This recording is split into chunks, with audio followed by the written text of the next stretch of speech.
Mr. 2020 and the golden one dropping wrestling talk. Wrestling adventure storytelling, no fake news here.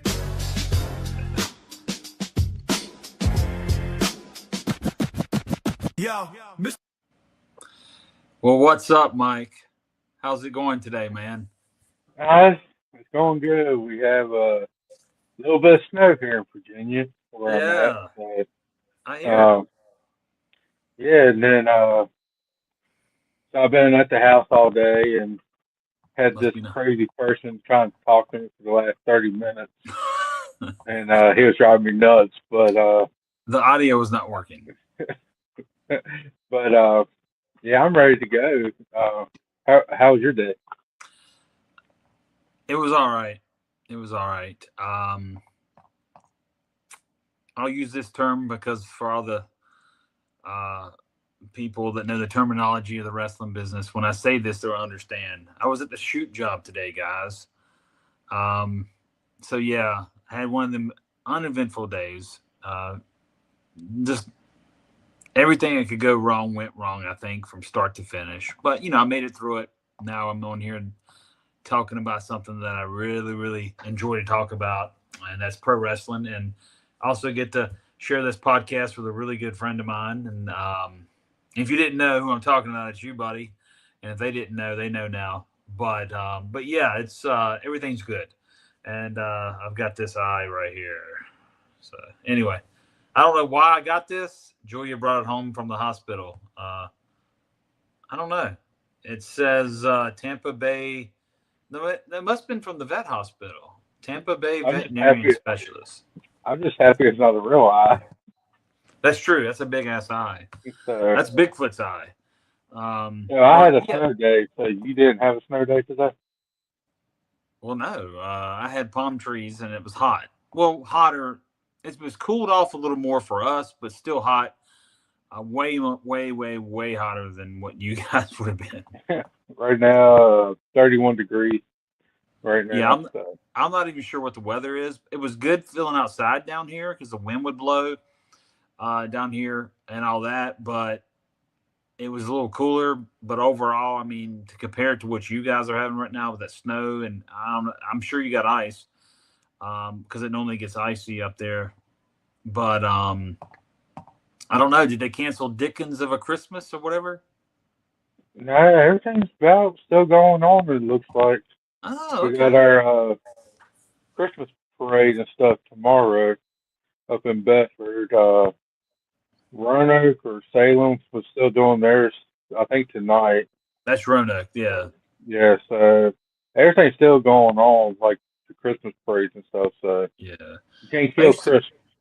Yeah, I used to go to at least the first week of the Dickens. One year I went to 2 out of 3 because they have a dog show or something, and we didn't have a pet, so there's no reason to go down there for that. But we went to the tree lighting, which is the first Friday, which would probably be tonight, and the second week, maybe the parade the first week too, or the parade's the second week. I can't remember, but we just started going to the tree lighting every year. That's the first Friday, and we go out to eat downtown Roanoke and do that. But that's what we used to do every December that we lived there from 2018 through 2024. So, It's not for tradition. yeah, we I mean, started. y'all can always come back for December, so y'all keep doing that. Well, if I could take the time off and I had a month to spend somewhere, it'd be a good idea. But right now, that's not the case. But we have this wonderful podcast that we stay in touch. But me and you talk 3 or 4 times a week at least. But we stay in touch with the fans, our listeners, and now they watch us. I hope you're watching and you're listening. I'm trying to keep up with the all that good stuff to see where we're at from last week, and just plug away for us, guys. If you love watching and listening and all that, whatever platform you use, and we got many, just keep telling people about us and get the name out there and let them know that you enjoy it and they should give us a listen if they're a pro wrestling fan, or if they're just somebody that likes to listen to podcasts and they want to hear stuff that they don't even know about. tune in. But we had talked during the week that we were going to probably start talking about 1994. Just randomly picked a year out of a hat. We can talk about WWE. We're going to talk about WWE. Will be talked or WWF. I will add it was before the name change. And by the way, you sent me a tidbit of information this week before we move any further that the WWE name has actually been used longer than the WWF name. Now, isn't that amazing to hear that? It really is. You would think that WWF would have been around longer than the Yeah. WWE name, but it's crazy. Like But it's almost like AJ Styles. You would think he had more of a run in TNA, but he's actually got more run in WWE right now. okay. So, I mean, I time mean, it's wise, you just, mean? Yeah. yeah, so it's just crazy how stuff like that is. Stuff that you don't really think about, and it's already. True.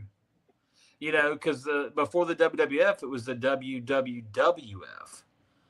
And then Vince bought Capital Wrestling from his father, and then changed it to just dropped the W and made it a little more simpler to hear to the ears. Which to me it did sound a little better when you dropped that one. It was like the Worldwide Wrestling Federation, then it changed to the World Wrestling Federation, which did sound better. So he was on to something, just like he was on to many things. Mania became the biggest thing ever, and it still is. But yeah, when you sent that to me, I didn't think about it, but then I started thinking about it even harder. I looked it up, looked at the years, and I'm like, oh my lord, you know that being my age, I've been through. I didn't really watch the WWF, but I was already born by this time. It was around. Then the WWF, then the WWE. So I've been living through the whole time, right? So it's kind of weird, but but it was really weird just to hear that WWE's name is out there longer than WWF. So now that it surpasses it, I guess that. There we are. It's WWE. So I guess that's what we're looking at, right? But that was wild. But we were talking about 1994, and we'll pick random years from here and there, guys, to talk about my career and experiences, and we're going to go over that stuff and all that. And you can send in questions once if you want to ask about things, and we'll go off topic for a while. It doesn't matter, but we're going to do 1994. We're going to talk about WWF because it intertwines with part of my career, being working for the PWF, which is the Pro Wrestling Federation out of Charlotte, North Carolina, for the Italian Stallion and George South. When I broke in 1993, I was 15 years old. It was October 30th, 1993, Kings Mountain, North Carolina, the National Guard Armory. So I remember it like it was just yesterday. And to me, it was the biggest thing ever at the time because I actually got to be in a pro wrestling ring and do something that I never thought I'd do. And then who would have thought just a little over 6 years later, about 6 years later, yeah, I would be talking to and knowing that I was going to WCW. It's really wild to think late 99, I knew I was going to WCW. It's crazy because I grew up watching that and it was always the place to go to for me living in the South. And it's just remarkable to think about that. So, yeah. Do you have any current news or anything, a good story that you need to run by me before we start jumping into 1994? The thing I sent you earlier, what's up with Netflix acquiring Warner Bros. And Okay. HBO for $82.7 billion? Oh my lord! So you're saying Netflix bought Warner Brothers is what you sent to me? Because Yep. I vaguely read it because I was busy all day. Um, It, who's that going to I don't. hurt? I think it's going to hurt AEW, ain't it? I heard two different reports. I heard Mhm. that everything's going to Netflix and everything, and then I heard that it's like mostly everything, but Warner Brothers and like whoever owns that part is going to try to keep like Discovery part of it and make that its own little separate thing. But Warner Bros. And HBO is where AEW is, like TNT, uh, HBO is where they do like the pay-per-views and stuff. Like, Mm-hmm. if it all goes to Netflix, is it going to be like, are they going to lose all of that stuff? Like, what's going to happen with AEW? Yeah. Well, think about this. You remember the WWF had what they call it, Black Saturday or something back in 1984 when they took over Georgia Championship Wrestling's time slot. Well, we're in a different era now.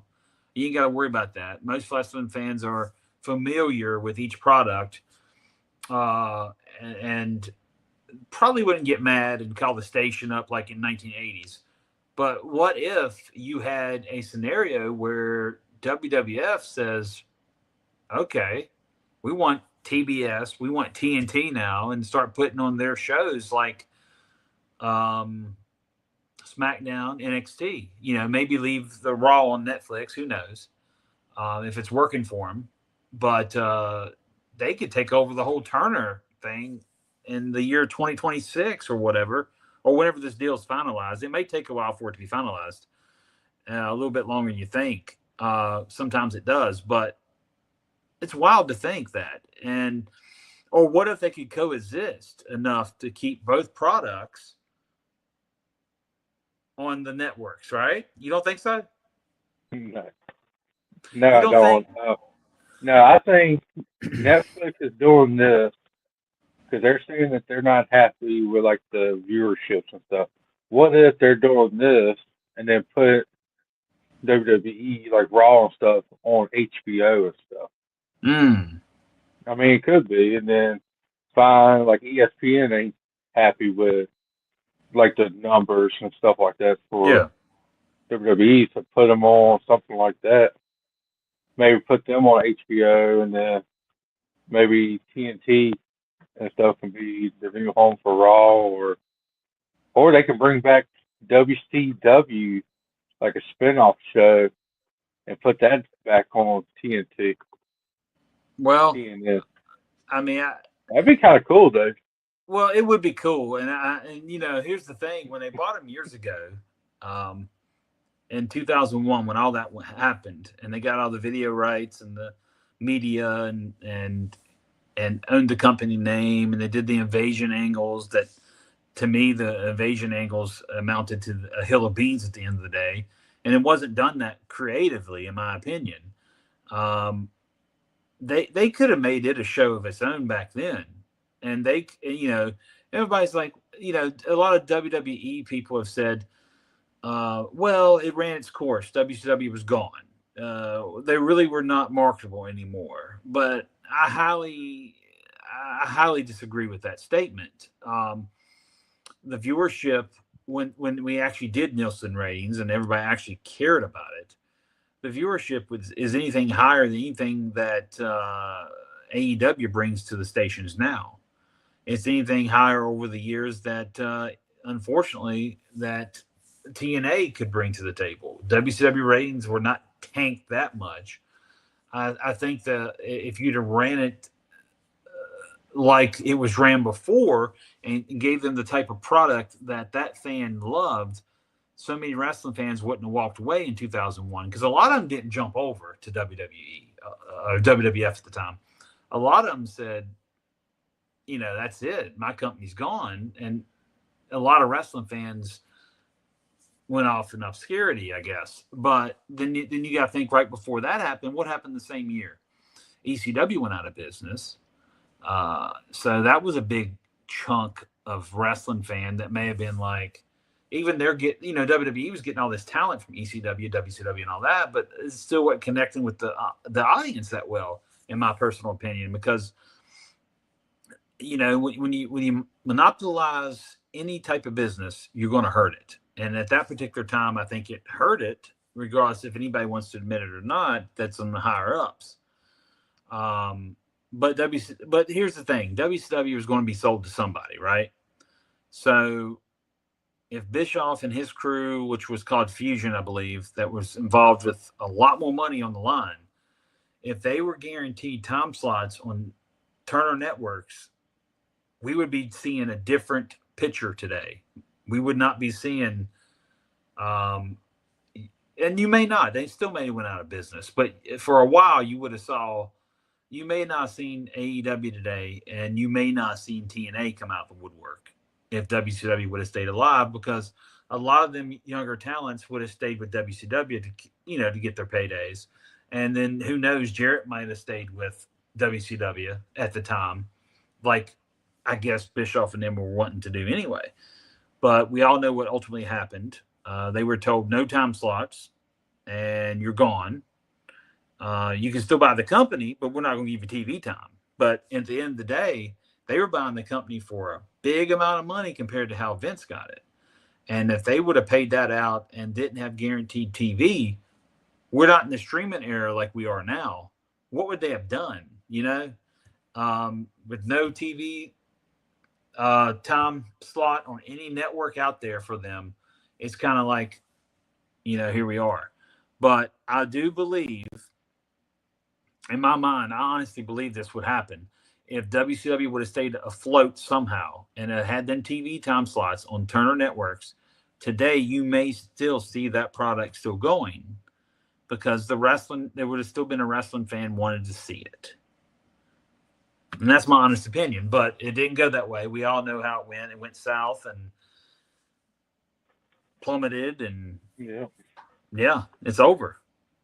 But the invasion angle, bro, and we like saying bro around here. The invasion angle, it was horrible. I never did like it. I'm glad it gave guys opportunities, and a lot of them got hired and stayed on that deserved opportunities.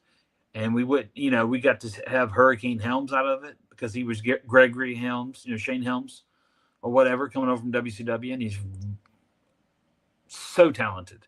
Shane was always talented, even back when I knew him in Omega days. And I'm glad he got to be as big a star as he is, and he's an agent, and he seems like he's doing well. And I'm glad he got to do that. But but on the flip side, WCW going out of business was a really big thing at that time. And now we can look back at it in history of time and go, we can talk about it, but we may not make it sound as big a deal as it really is, because it really is a big deal. It was a major company that made a big stride in the 90s with cable television. Yeah, I agree. But you know what else is a big deal? What's that? Cowboy Revolution. That's right. Cowboy Revolution, guys. So if you didn't already know, here it is. I'm going to pop it up on the screen for you. You can watch us on YouTube if you didn't know that, which you're probably watching us now on YouTube, so you already know this. But you can also go to cowboyrevolution.com and use the code JamieT123 for 15% off when you check out.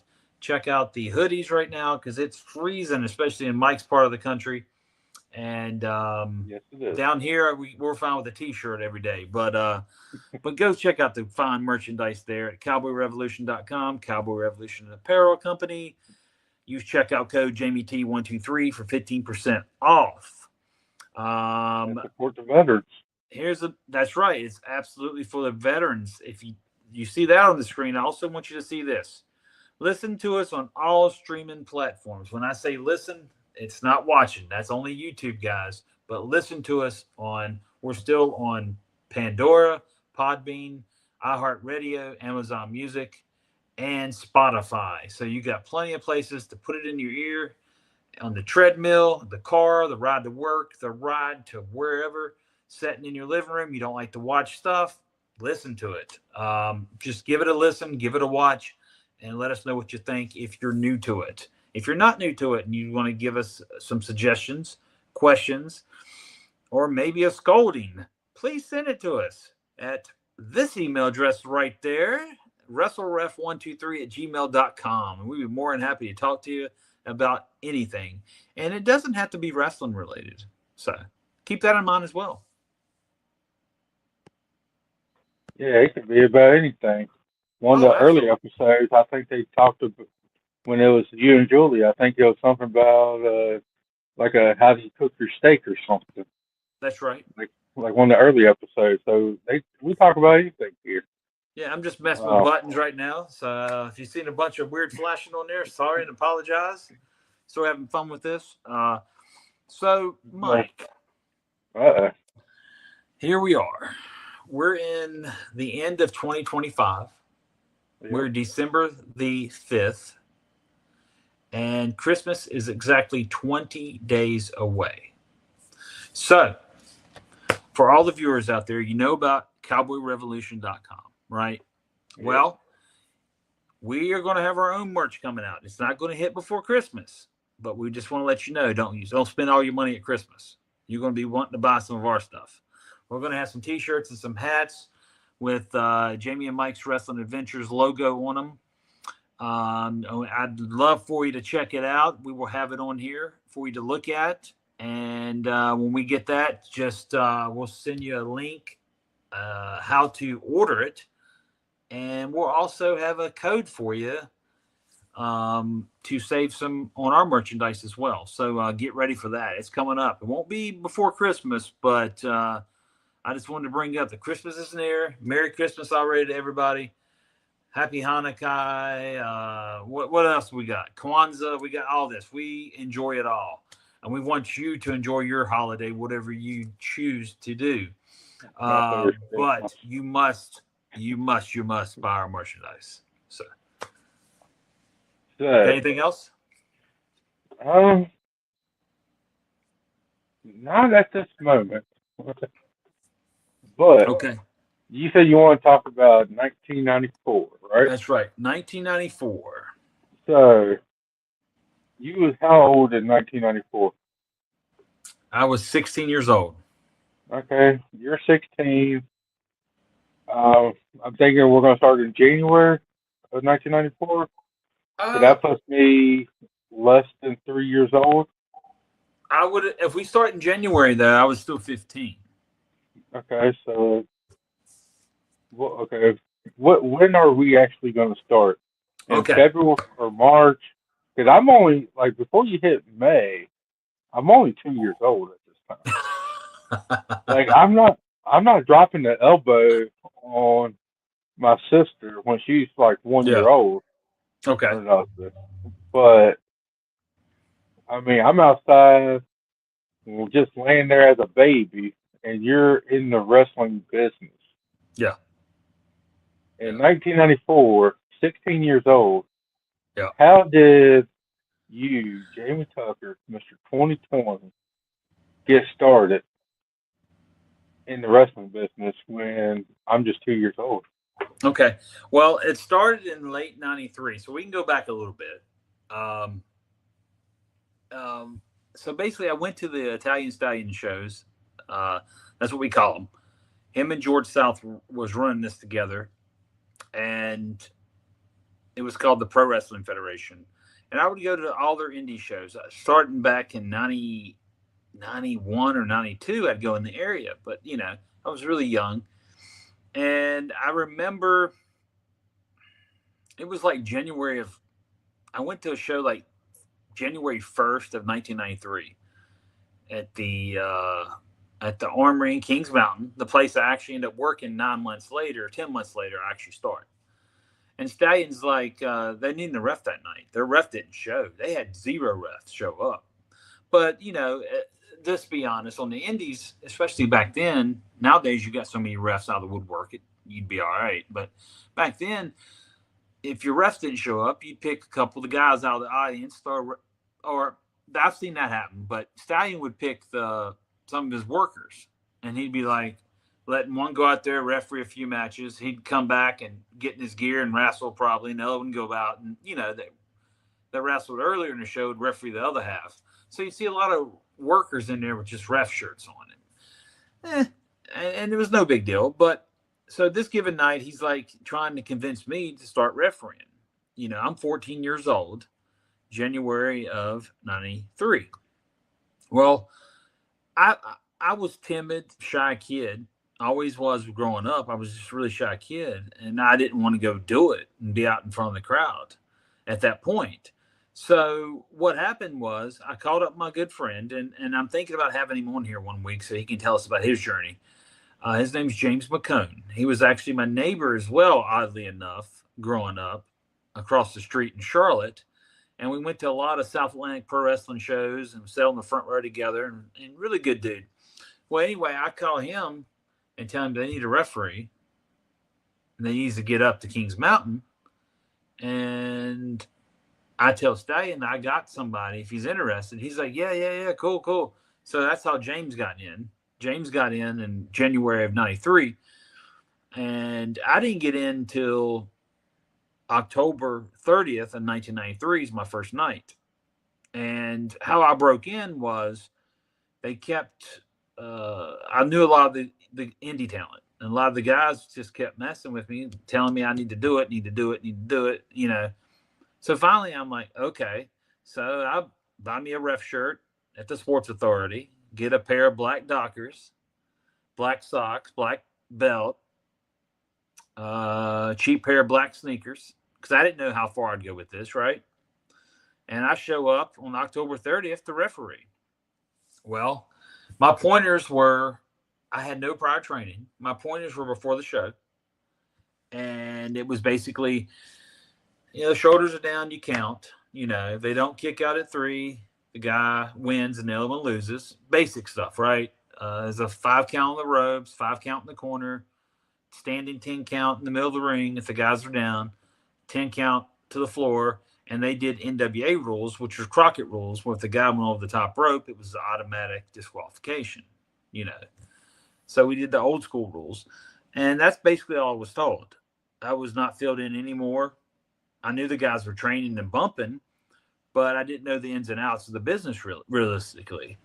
And I get out there, my first match, I didn't know you're supposed to go up and talk to the guys and get finishes or, talk it over. So I go out the ring and I'm sitting there going, okay, I don't know what I'm doing. And next thing I know, I referee the match just by the rules that are there. And I count the guy's shoulders out. I get to the back. They're like, oh, it was good. I'm like, okay, good. I was worried about that. And then I had another match on the show, and they started cluing me in a little more. They automatically started cluing me in because I guess I was a young kid. I didn't know, but they didn't tell me. They didn't tell me, hey, we need to go over that. I think they were testing me in a way. And then the next match, they went over a few things with me. And then I had a run in when the James, the other ref, took a bump, went to the floor. I did a run in count, but something happened with the other guy, threw the other guy off the rope. So James calls the match off and gives the match back to the Hill, and the Hill keeps the belt. So it was one of them screwed finishes, like similar to a Dusty finish. And that was my first night. And then by the next weekend, that was a Saturday night, I went back Friday to Elkin, North Carolina, and I can't remember where the second night was. I'm going to say the second night, Saturday night was Belmont, North Carolina, both at the Armory. Stallion did a lot of Armory shows, by the way. I bet I've been into almost every Armory in North Carolina, mainly because of him. But anyway, so I went back, and Lord behold, I don't know what happened. James had a falling out with Stallion, and he didn't come back. So my second night in the business, I have a full card to myself with no real prior training. But it was good learning on the job. I did that. When people tell you learn most on the job, on jobs, they're right. And I just took the pointers they gave me and little things, and watch video of the best working refs there ever was. I'd pick them out. I knew who they were. I also knew who they were by watching them. I could pick that up. So I'm like, I'll watch it. But I didn't want to emulate them to the point where it looked like I did everything they did. So what I did is I thought to myself, even then, learning the business, I thought to myself what I would do. So I'm like, well, I'm going to look at Tommy Young, how he works. They say he's the best, right? And I'm going to look at Earl Hebner, how he works. And I'm going to pick a couple more guys out that are good refs during this time, the early 90s. Nick Patrick was one, And I watched WCW more than I did WWF, but I looked at WWE referees as well, right? And I just gathered up this in my head, studied that every week, went back every week, practiced with them, took bumps with the guys, did practice matches before the show. And, 6 years later, I'm in WCW and I'm 21 years old. But that's how I got into business. It was just learning on the job. And I did a lot of shows by myself for a long time before we got any referees around there. But I loved it. I didn't care. I would do 6, 7 match night cards, 8 match cards, 2 or 3 times a week, right? And I loved it. And I was with Stallion from 1993, October 93, till some part of 95, solely him.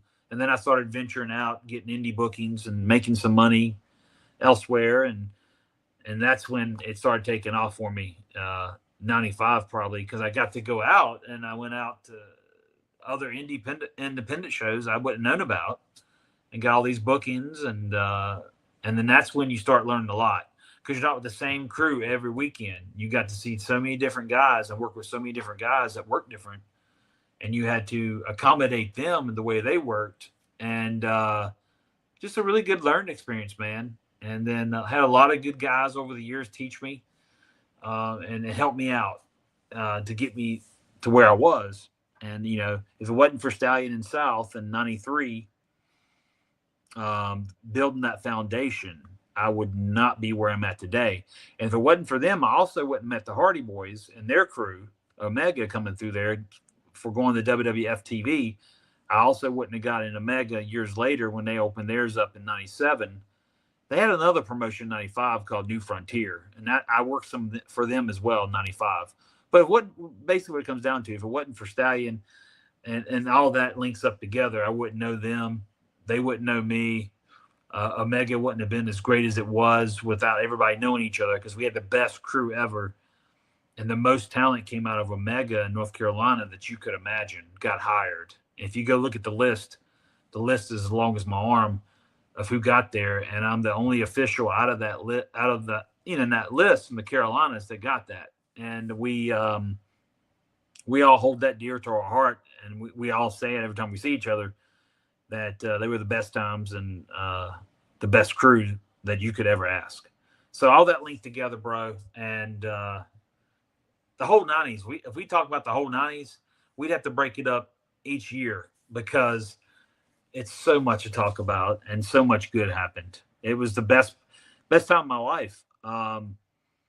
Sometimes when, you've heard, enjoy the chase. The chase is the most fun of your life you ever have. And that's the true thing. The chase is the best part, because once you start getting up there where you're making more money and you're flying out every week to TV and they're expecting you to be here for call time early in the day and this, that, it becomes more of a job than at times, not all the time. It's still enjoyable, but it's a whole lot different. The chase is where it's at, man. And after WCW closed, I thought I could do the same, relive that chase, right? I couldn't relive the 90s. It was too good. Best time ever. So you started in like 94-ish, Yeah. 94. Uh-huh. You remember the first time you ever took a bump in the ring that wasn't practice, like during a real match in front of a crowd? Yes. Let me tell you this story. It was Yeah, early 94. It was in some town in West Virginia, right at the border of Ohio. I can't even think the name. It was at an elementary school. Stallion booked it up there because he liked West Virginia as well, because the crowds would come out in West Virginia. I mean, they would come out for wrestling. They love it up there, man. And so we went up there, and it's Stallion working, I believe it was the Black Scorpion gimmick. And I know for a fact who was under that hood. His name was Joey Stallings. He went by Randy Sledge normally on the indies. and he's passed away. Rest in peace. Really good dude, though, man.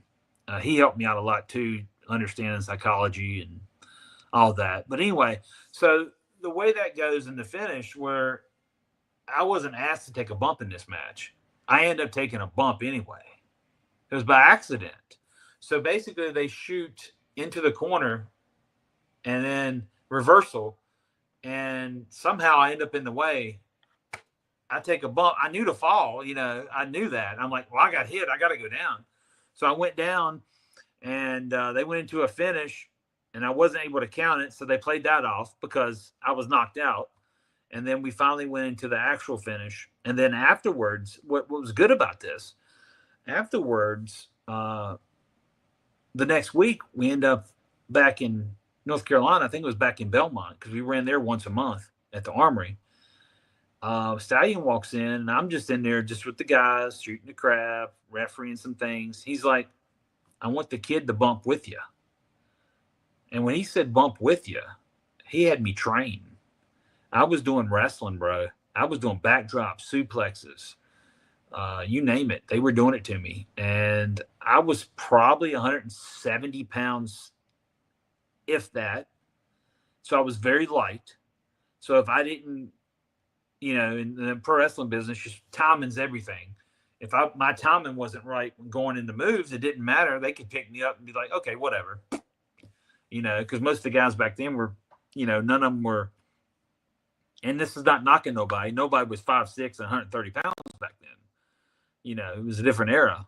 And that's not knocking them because I won't do that because a lot of good cruiserweights started out smaller and, years later gained a little weight. But that's what we got cruiserweight wrestling and light heavyweights for. But these are bigger guys and they were just throwing me around like a rag doll. And that's how I learned how to bump. But the initial bump in the ring was not supposed to happen. Is that on video, VHS? Is it on one of VHS you sent me? Do I have that bump? If you have any of the home videos in your collection, you may have it. I don't know if you do or not. I don't know I can't remember what all was given to you now. But now that I think back, still got so many, I should have gave you a lot more. Well, one thing that I did get is this little hammer. Yeah. Oh man, I saw something today talking about that hammer, right? I saw something today. It's like a Christmas gift, like a stocking stuffer. And it's probably a good 4 inches long. And it's a little hammer, but it also has like little tools that come out of it. So like an all kind of tool, multi-tool. And maybe you think of that hammer today. I mean, that'd be a pretty cool tool because it's multi-tool. But This is a little hammer, and it's actually signed by Jamie Tucker, Mr. 2020, right there. And on the back side, it says, enjoy your tiny hammer.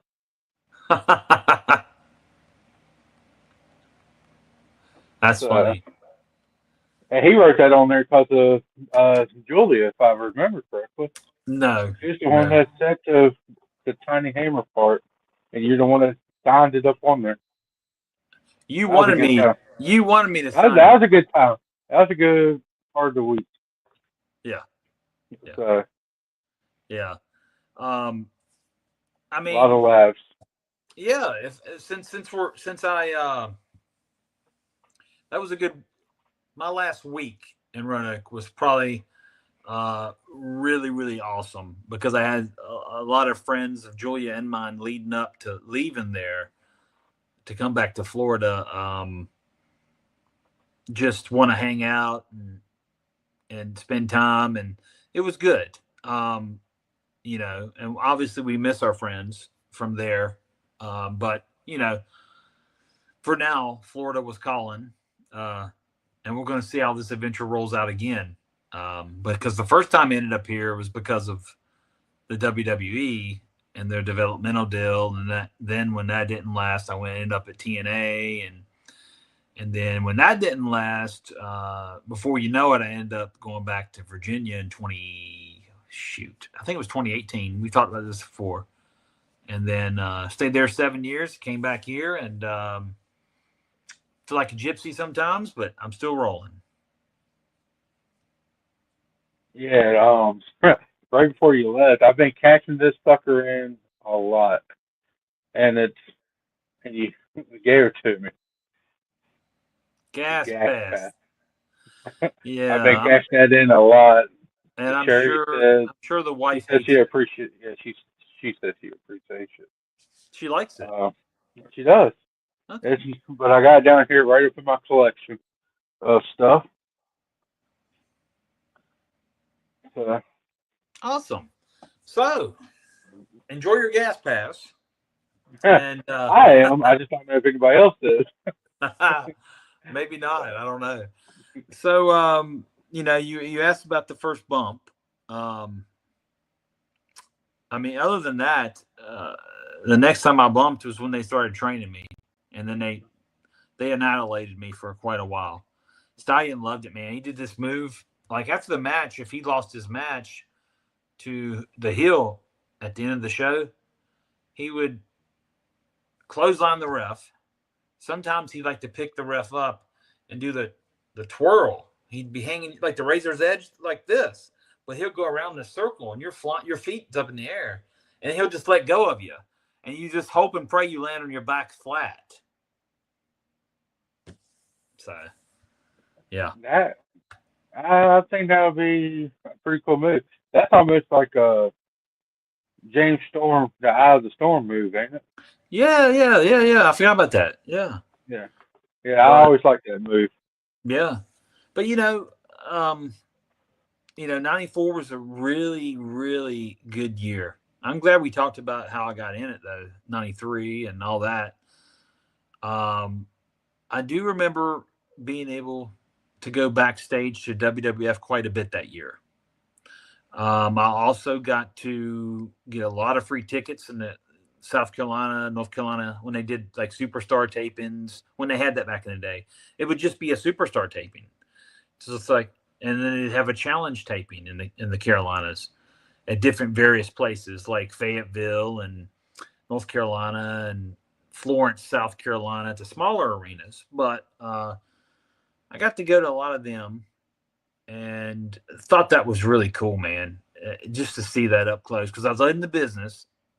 I knew about being in the ring, and then I got to watch it the big time up close and got to see the backstage and how it worked. Started then, so that was really cool. A couple of stories. July of 1994, July 4th comes to mind. First off, this is a decent story.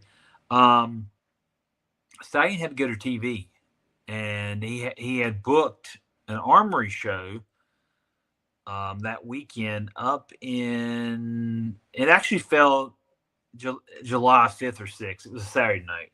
It actually fell. He's like, we're going to run one show that weekend, but I'm going to be at TV, and you have to run it. So I'm like, okay, I'm a 16-year-old kid running a pro wrestling show already, right? So I'm like, got it. And most of the guys like Matt Hardy and Jason Arndt and a bunch of them went up to TV, but Shannon Moore never went at this point. He never went to TV with them as a group. He was a little younger than us. And then, but Jeff Hardy normally went, but Jeff didn't go on this weekend. So Jeff stayed back. So Jeff came in, did Will-O-the-Wisp gimmick, and was working Shannon in a singles or something. And we had a couple other Stallion mainstays that didn't go to TV for some reason, didn't go up in the van to do the TV in the Northeast and New York that week. It was like a 2 or 3 day trip. And I just put this little card together, and I actually worked on it. Probably my third match ever, and I worked as a face, and I worked another guy. He's out of West Virginia. He came down every weekend to train. Damn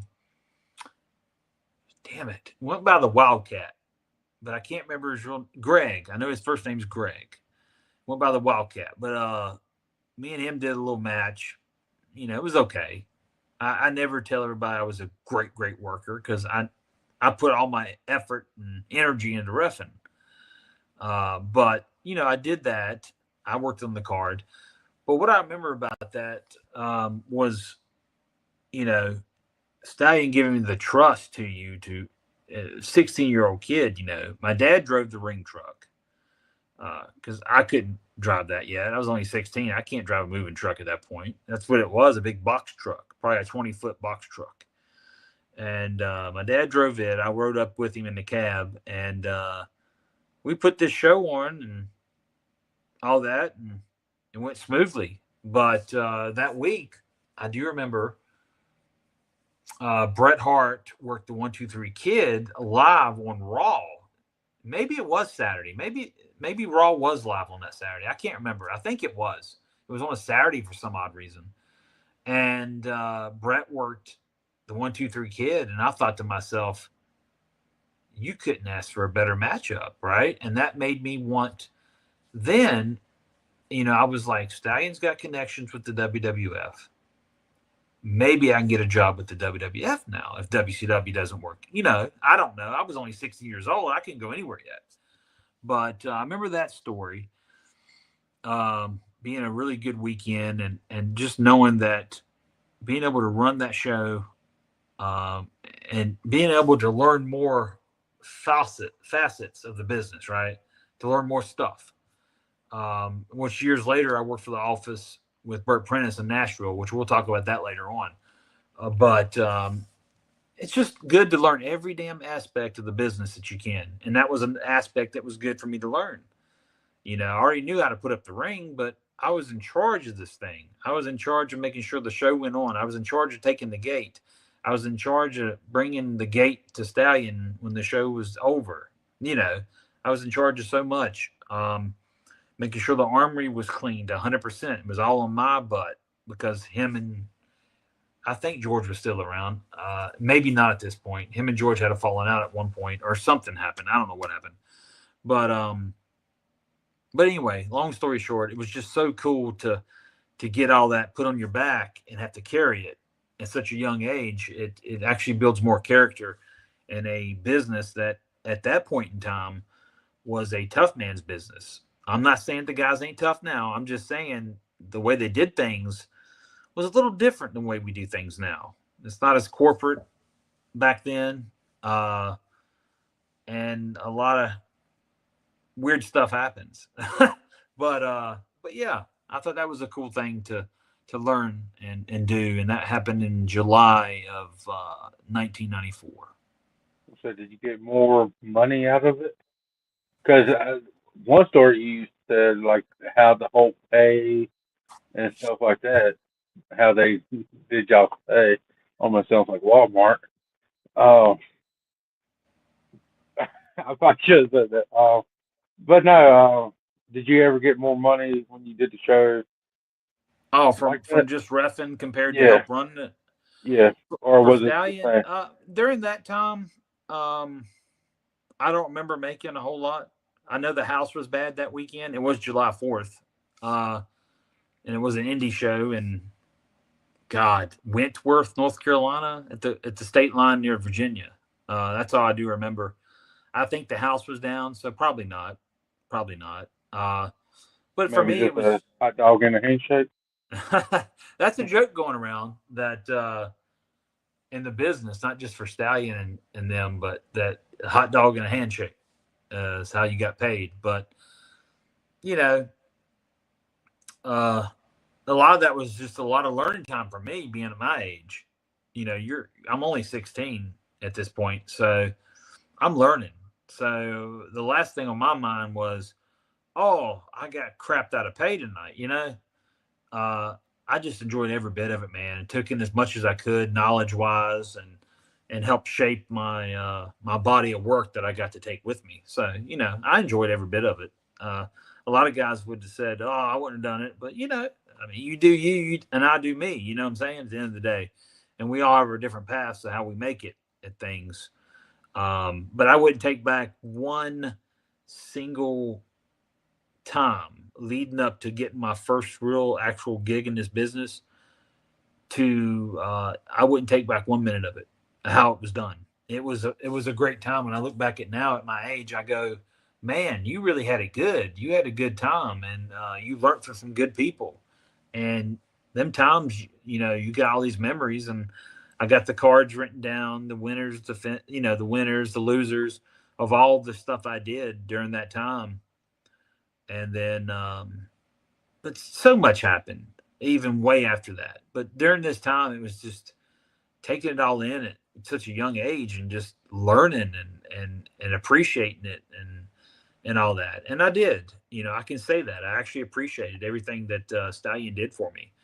I'm not saying we saw eye to eye all the time, especially in 95. I got stories for that later on down the road, but we didn't see eye to eye on everything, but that's life. And, I wouldn't take back one moment that the knowledge and stuff that he gave me. I wouldn't take back one thing of it at all, and say and be disrespectful and say I didn't really enjoy it, because I did.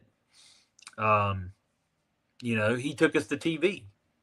A lot of us. I got to go to TV in '94. I'm sure you've heard that story from me. Went there, and I think it was November is when I got to go up for it's about a 3 or 4 day loop on the TV that week. And we left on a Sunday night. It's probably about 8 or 9 o'clock. We all met, Stallion would meet everybody at the Waffle House off of Sugar Creek Road in Charlotte, North Carolina. Everybody'd leave their cars over there at the hotel, which was the Holiday Inn behind it, or at the Waffle House. And they knew that we were leaving them. But we'd all get in this big passenger van that probably held about 15, 18 people. And we'd take the trip up to wherever the shows were. Well, this was up in Pennsylvania at some skiing lodge. So we had our rooms there. So everybody got rooms. WWE took care of that. The talent got their rooms up there. And then the big kicker that comes out of this, and the story's been told, it's a legend story by now. Stallion took booking fees. So enhancement talent, and because I hate the word jobber. I think guys shouldn't be called jobbers. They're in the ring doing a performance, putting their bodies on the line just the same as anybody else. You're just asked to do something else. It's just like having any other job. So nobody should ever call them jobbers. But anyway, enhancement talent. So that's what I went up there for. Me, 16-year-old kid. WWE thinks I'm 18 or 19 on paper. I can't remember. I think I might put 19 down on paper in the state of Pennsylvania. And I cannot remember or not if you need a license there at that point. I don't remember after that, even at WCW. But a lot of states you had to have a license. So we were lying about that anyway, right? If we did need one. The enhancement pay was $150 per night, $150. Not shabby. 94, making $150, one match. If you work 2 matches on that card, I believe they did like a split thing where it would be like a little bit more. You'd probably come out about 275-ish, 250, 275 if a guy did 2 matches. Still, that's a good night, especially in the 90s. But anyways, so the enhancement fee was $150 a match. Stallion's booking fee was $100 for most guys. So the math's very simple. Everybody's getting $50 a night to go to WWF television. So, and the way, and I remember this like it was happening right now in front of me. So my father went up on this trip because my father and Stallion became friends. Well, my dad became kind of what I call, he became really corny like too. It's an old term we use for guys in the business. They're corny. Well, he was sitting there and Stallion would be like, okay, ask for their money. We're already sitting in the van after the event one night. And Stallion's like, ask him. And I'm like, oh God, I didn't want to get embarrassed. These are my peers I work with, and they all know this guy's my father, right? And now he's asking for their money too. So my dad would be like calling out names, but he'd call out last names like you were in the military. So when he gets to Hardy, they go, which one? There's two fucking of us, or something like that. You know, they said something to that effect. And I can't remember exactly how it was, but it was kind of funny because it's true. You have two Hardys in the van. Why would you say Hardy? So, but excuse my language got there, but I remember that story like it was yesterday, man, that it just happened in front of me. All this just happened. But yeah, Stallion would take $100 every night. I was up there 3 or 4 nights, like I said. So I took home, whether it was $150 or $200, regardless. I don't know what I took home because it was either 3 or 4 nights. It was been that long ago. I can't remember, but it was only a few nights. And yeah, the booking fees thing is a real thing. That's a real thing. It's a story that's went around a while. It's in the Hardy's book. A lot of other guys will tell the same story. And it's a legit story. Potato. Do I agree with it overall? No. I think if you go in the ring, you put your body in the line, you deserve all your money. But who are we to say, especially some of us that were underage, I want all my money, because we didn't have to be taken there. We didn't have to see all this and take it in and get this experience. So there's two ways to look at it. And myself at my age now, I look at it like that. I look at it like, it was a fun time. I was underage. I don't care, now. But yeah, it was a good time, man. I got to go backstage, see how the inner workings of a television Raw at that point was happening. They do a live one and then they taped one. And I think they were only an hour at this time. Raw was. I think it was way before they went 2 hours, because this was 94. But it was a really good experience. And that was part of my PWF learning experience. And that was about a year in the business. I got to go to WWF TV, and I was only 16. So WWF, you hear this now? You did hire me years later at my real age. So anyway. They don't know what they was doing. Hey, now, if they would have done their research and found out that you was lying all them years before you got hired the second time, and they did the research knowing that you lied to them, you think they would have hired you the second time? Yeah, they hired the Hardys. They hired Jeff, but they knew Jeff was underage. But he was a performer. You was just going to be a referee. Correct. You think they would, do you think they would have saw where you're going to be, like, one day maybe the senior official, and like we're going to put everything behind Jamie Tucker? Well, or do you think they just like didn't even pay no attention to the stuff from years before? I don't think it would have mattered, because it's just like any other business. They at the time they didn't know the truth, and years had passed. What are you really going to do about it? They're not in trouble for it. Nobody's looking back at it. They filed the right taxes and stuff, every year as a business would. Yeah. And here's the thing. How many other people has done it other than just the couple of ones that we talk about, I'm sure that over the years it's been a lot. I'm sure they may do better checks now, especially because you've got to go through developmental and do that type. You got to they hire you first now. Most guys are going through developmental unless you've already got a name and you're already of age anyway. But yeah, I don't think anything would have mattered. They don't care at the end of the day. No harm, no foul. 1994 to when they hired me was 2007, 2008. That's a long time. So time has passed. And I'd been at WCW by then. Johnny and all of them knew my past. So they knew I've been somewhere. So I don't think it mattered. It was just me getting an opportunity to go back, and I got it. And what came of it came of it. But nah, I don't think they cared. It was that was something was in my head to talk about, and I just forgot it. It was something to go with the same stories, but it'll come to me probably after we're off the podcast, unfortunately. But we can bring it up next time. But it probably was something to do with PWF and Stallion with the 94 stuff, but I just can't remember what I was going to say. I do know that I had when he was up there, when we stayed in the rooms, they paired up guys in the rooms. You had to. You had so many guys in that van, they paired up rooms. So I know it was like I was in a room with who was on it? Me and Stallion, actually. Yeah. Which, that's common practice. You share rooms over the years and all that.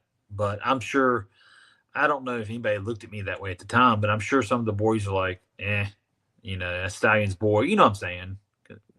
We're so close or whatever, blah, blah, blah. I might have had heat. I don't think I did with anybody, but who knows? But at one point, me and Stallion were really close, and, I'd go poster towns when I didn't have to go to school. I'd be in towns postering them and going to radio stations and leaving tickets there so we can get publicity so they can say, hey, we're giving 2 tickets away, blah, blah, blah. Most of them are AM radio stations because we're in small towns, but, the whole 9 yards, I was learning everything, man. Before I got to work in the office for Burt Prentice, I learned a lot of the stuff breaking in years before as a kid, And, but yeah, I enjoyed even postering towns. I love every part of that, man. Promoting, hanging up banners, going to Walmart, putting up flyers, the whole 9 yards. The pro wrestling business is a, at the end of the day, it's a great business. But then it's also your shady business as well. So a lot of politics. So depends on how you look at it. But I wouldn't take back, like I said, I wouldn't take back anything from that whole time. And the main reason, I'll bring this up too before I forget it. The main reason in 95, me and Stallion had a falling out was because I wanted to start taking bookings outside of the PWF. So when I took my first booking, he got mad, but he let it go. What really turned that all upside down, my man, and I will be honest about it, is when it was a guy that came through there at wrestling school. His name's Todd Childers. He decided he didn't want to be a wrestler after bumping. It's hard on you. Some people can't do it. So he's like, me and him became friends though. He came back as a ring announcer and we became buddies, and he's like, hey, why don't we run our own show? So he talked me into it. And we started running our own promotion called the Hardcore Wrestling Alliance. And he was an artist, so he could draw up a logo. He did everything. Made up names, had a couple of them trademarked or copyrighted, whatever, for talent, but we never used them. We never put the name on talent. We had them. But once he found out about that, he told me, he's like, you got an ultimatum. You run this show coming up, you don't come back. You got a choice. And I need you to stop working for other people. And that's what broke it. I could have walked away from running the show. But when you told me that I couldn't work for other people, and I knew that was in my best interest, I was like, okay, I'm done. And I walked out. I was helping tear down the ring that night. I walked out, and that was in Charlotte at the training center. And I never went back for a few months. I ended up going back doing some stuff with him again. But at that time, I was like, okay, I make my choice. I'm leaving. Bye. And I did. And I was in 95 at that point. It was summer 95. I was 17 years old. So, but that's how we had our falling out. But things happen, and years later, we're fine. And after WCW shut down, I actually worked a couple of indie shows, a couple of his shows up in Gastonia and Mooresville in 2001 after WCW shut down to get some local work because I still wanted to do it. And it's before I moved to Nashville for Bert. And, you know, bygones are bygones, man. Time heals wounds, I guess. But, you know, a lot of things happened through them years. We wouldn't even have enough time to talk about the whole PWF in probably 5 episodes. We'd have to break everything down. But yeah, it was a great learning experience. And I do want to touch more on it. Probably down the road, more of my indie years, you know, throughout the 90s, maybe 96, 97. We can talk about all Omega one week. We can talk about all Burt Prentice's stuff one week and go from there. But I got a lot more Italian Stallion stuff too, probably George South. But yeah, like I said, man, it was a good time. And I wouldn't take back any of the time in the 90s that being my age, breaking into such a business, it helped me jumpstart to get my job at 21 at WCW. If I'd have started later in life, I may not even had that opportunity. So I think everything happens for a reason, and that's what my reasoning was. It was to shape me at a young age to get to what I wanted. So never regret it. So you went back the second time. Yeah. Why did you go back? You left on it sounds like bad terms. Yeah. Kind of. Mm-hmm. And you can do what you want to, go do other shows and everything. Yep. What made you go back? Did you have to stop doing the other shows to go back, or No. y'all work out a compromise? I came to his shows when I could, outside my other bookings. So if I would do 3 or 4 shows for him a month, the rest of my shows would be elsewhere. He'd let me come in and out like that. Didn't care. I still think he had hard feelings at the time, but nothing was said. He had the big shows in Charlotte, the big shows paid by Northside Baptist, where we tried to get members for the church by doing this, is what they did. And they put these big shows on to the arenas in Charlotte and have a few thousand. And he had that going on for him still. And 95, they did the old Charlotte Coliseum. He had the Iron Sheik in there and the Rock and Roll Express and Barbarian. I'm probably missing a few guys, but, you know, had a nice card. And I got back to do that. And then 96, I was same thing, off and on with him, you know, off and on. And then not as much. It was way scaled down. I worked so many other places, I didn't need it really. But in 97, or was it 98? We had a big falling out, big one. I think it was January, February 98, somewhere in there. Everybody knows K Quick or Crush, or what's he go by now? Quick? No, R-Truth. R-Truth. There we go. Yeah. Sorry. Well, me and him, we became friends, and he rolled with another guy. His name was Antonio. Well, I remember up in Jefferson, North Carolina at the Armory, he sits there and goes, we're talking in the back, and I'm like, I'll pick you up tomorrow, or we'll meet tomorrow or something. I think it was, meet me at my place tomorrow. You can ride down with me, telling R-Truth that. And because the guy running shows in South Carolina, his name's Brody Chase, and he paid like a lot better than Stallion would ever pay, and everybody was making money. And Stallion walks in the dressing room and he hears me say it, and this is no line. I swear to this, as God's my witness. He grabs me. I had this Panther jacket on. I remember it as yesterday, bro. It's cold of winter. I had this puffy Panther jacket on. He grabs it, throws me up on the table. Now, I'm not joking. If the table wasn't against the wall, I would have went over the table. Table would have fell too, and I would have went to the floor. Luckily, the wall saved me. And I actually told him, I said, I'm done. I am done this time. And I left. he calls me. He was running a show in Kings Mountain the next day. He calls me, and he goes, "I want you to come back tonight," trying to get me not to go to the other show, right? Because I want you to come back. We can work this out, blah, blah, blah. And I'm like, well, I'm already booked. I'm pre-booked there. And I normally don't, you know me, I normally don't tell people that I'm going, I take my bookings. I make them. I make my talents. And he's like, okay, brother, because he said brother a lot. And next thing you know, I quit.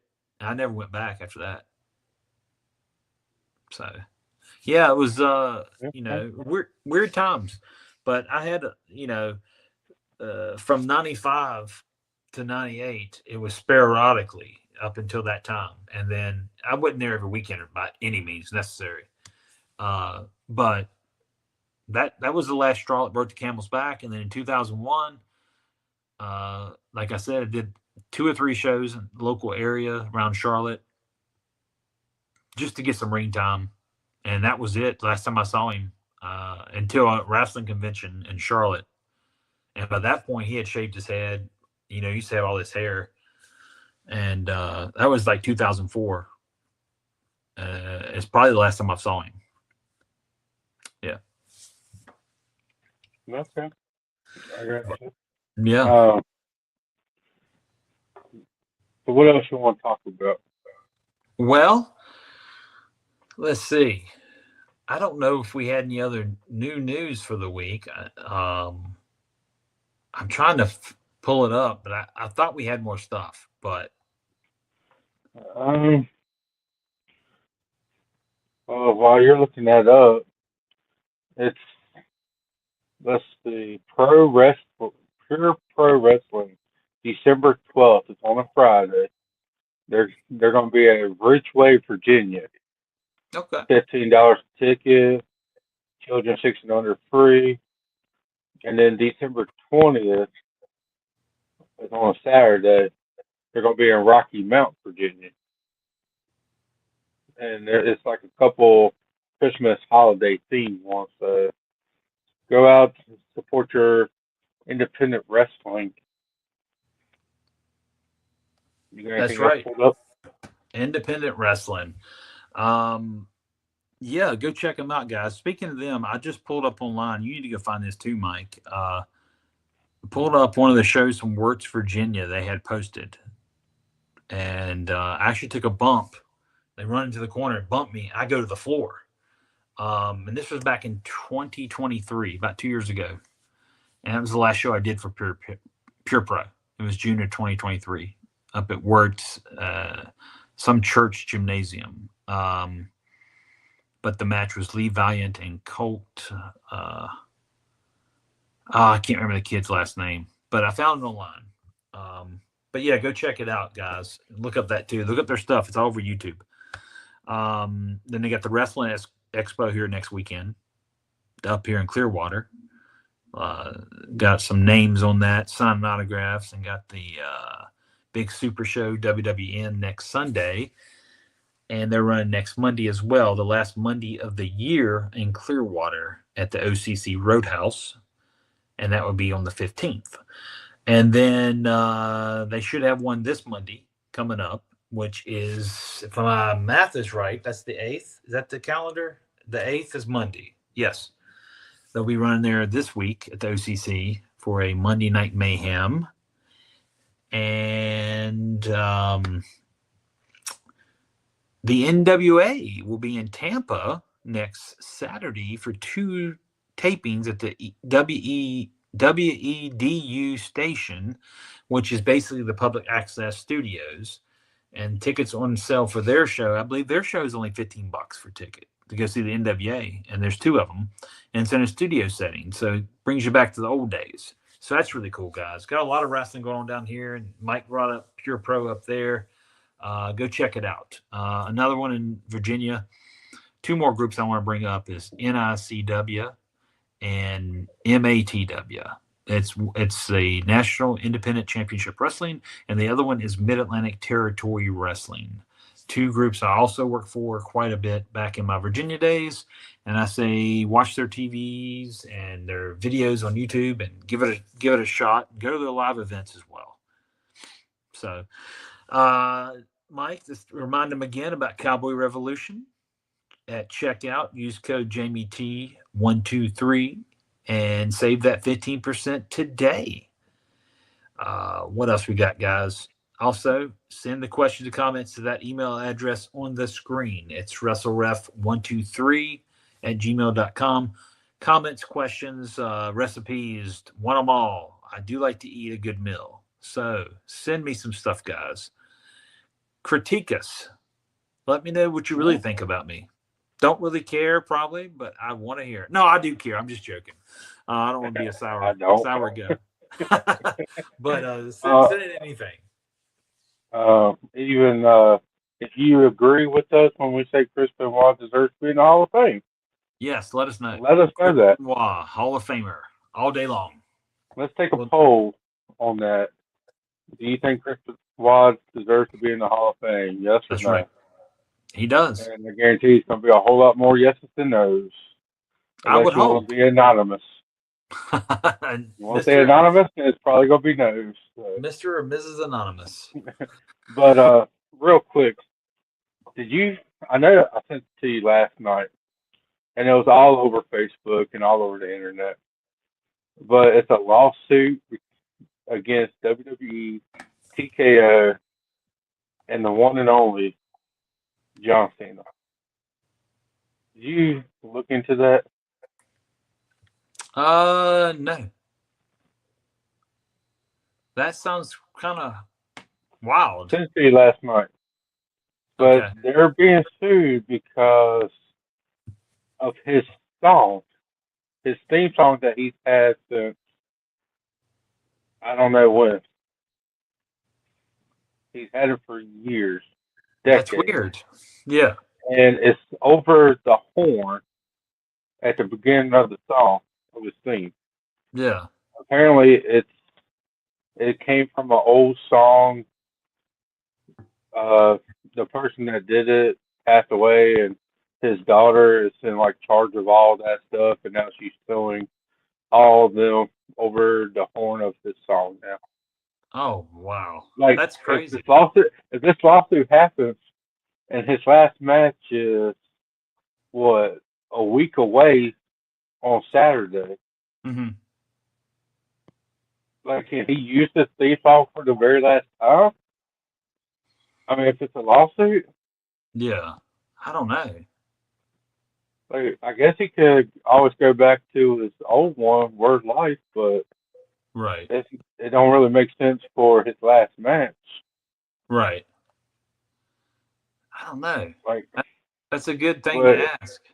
But I mean, if it's a lawsuit, then I guess it can take a while to try to get settled. Right. And stuff. So he could probably use it. What's going to happen? They ain't going to see him later anyway. Yeah, I don't know. I think he can be able to do the show a week from Saturday, and then the lawsuit is going to take a while. So if he does get inducted into the Hall of Fame next year, I'm sure he can use the song during that time. And then after that, you're not going to probably see Cena for a while in WWE. Yeah. So they can figure out something to do. That's weird, though, the lawsuit's there, though, for such a thing. It sounded like he had an agreement with, the owner of the song that first did it and stuff. Yeah. But since he passed, the daughter's trying to be greedy, I guess. I don't know. Could be. Wow. People will sue you for anything, so... Yeah. I'm ready for it. But we also know Vince Russo deserves to be in the Hall of Fame. The last real WCW World Champion. That he is. That's right. Him and David Arquette have to have a final match to determine that. So. Yes. Yeah. We need to book it. You will be the ref. I'll be the special enforcer / commentary set / Timekeeper. timekeeper / anything else I want to be of the show. And I'll I'll say make this- sure you will take the bump in the match. Oh, I'm sure you will. I'm sure you will. I'll do it. I'll do it all day. I hope so. Well, I tell you what, my man, I think it's about time to close this episode out. I hope everyone's enjoyed it. I look forward to bringing next week's episode to you. Stay tuned. We do have some guests lined up coming in the weeks to come. Like I said, stay tuned for that. We will let you know in our social media feeds who they are and when they will appear. Get ready for that. Send in your questions if you got any. If you don't, just watch and listen. But you got anything else before we head out, my man? Nope, All right. not this time. Not But go this back time. to Cowboy Revolution. Let Trust me me, put if up. you're in the Virginia area, get you a hoodie. Trust There me, you it's go. cold. It's cold It's right on the now. screen. What to do, guys? Jamie T123.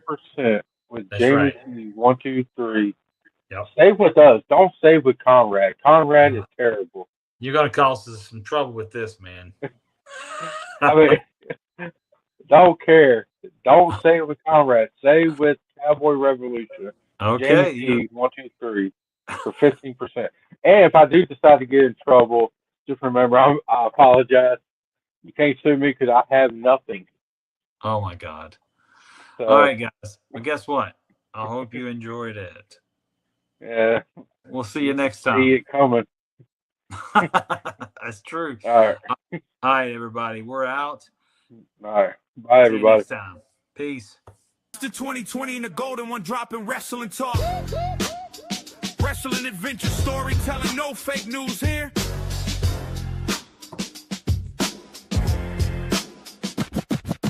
Yo, Mr. 20.